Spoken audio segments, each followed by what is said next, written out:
नमस्कार, कंट्री किचनमध्ये आपले सर्वांचे स्वागत आहे। आज आपल्याला गाईच्या दुधाचा पनीर बनवायचा आणि तो कसा बनवायचा चला आपण बघूया। आता ही गाईचं दूध मी मोजून घेणार आहे। आपल्याला 4 लिटर गाईच्या दुधाचा पनीर बनवायचा।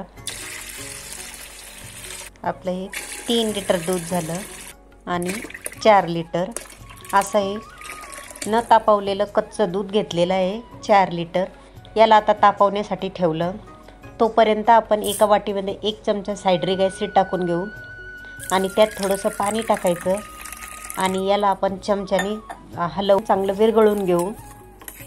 सायट्रिक ॲसिडचं पाणी आता आपल्याला बाजूला ठेवायचं आणि आता आपल्याला एक पातळ कप आहे, एक चाळणी, एक पातेलं घेतलेलं आहे, त्यावरती चाळणी ठेवली आणि त्यावरती आपल्याला पातळ कापड टाकायचं। ही पूर्ण तयारी अगोदर करून ठेवायची।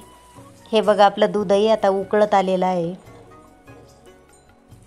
छान दुधाला उकळी आली। आता गॅस बंद करायचा आणि जे आपण आता सायट्रिक ॲसिडचं पाणी तयार करून ठेवलं होतं ते थोडं थोडं आपल्याला यामध्ये टाकायचं आणि दुधाला सारखं हलवायचं। हे बघा या पद्धतीने आपल्याला थोडं थोडं टाकायचं आणि हलवत राहायचं। पनीर हा छान होतो। हळूहळू आपलं हे दूध फाटायला लागलेलं आहे। हे बघा छान आपलं दूध आता फाटलेलं आहे।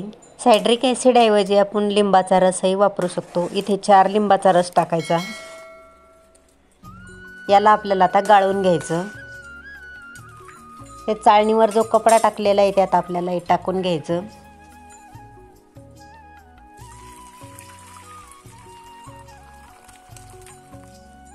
त्या पातेल्यामधलं काही पाणी मी बाजूला टाकून दिलेलं आहे कारण एवढं पाणी या पातेल्यामध्ये बसत नव्हतं। आणि नंतर आपल्याला त्यावरती थंड पाणी टाकायचं आणि थंड पाण्याने पनीर धुवून घ्यायचा म्हणजे पनीरही लवकर थंड होतो आणि छान होतो। त्यामधला आंबटपणा निघून जातो धुतल्यामुळं। आता पनीर आपल्याला चांगला पिळून घ्यायचा।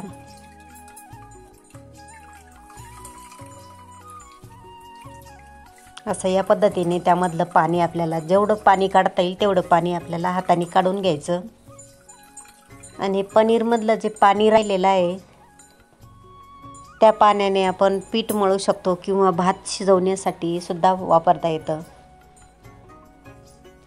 पनीरला आपल्याला आता चांगलं सारखं करून घ्यायचं। एका बाजूने या पद्धतीने कपडा असा दुमटून घ्यायचा आणि नंतर दुसऱ्या बाजूने टाकायचा, नंतर या बाजूने टाकायचा। असं करून आपल्याला स्क्वेअर शेप द्यायचा त्याला। असं करून घ्यायचं।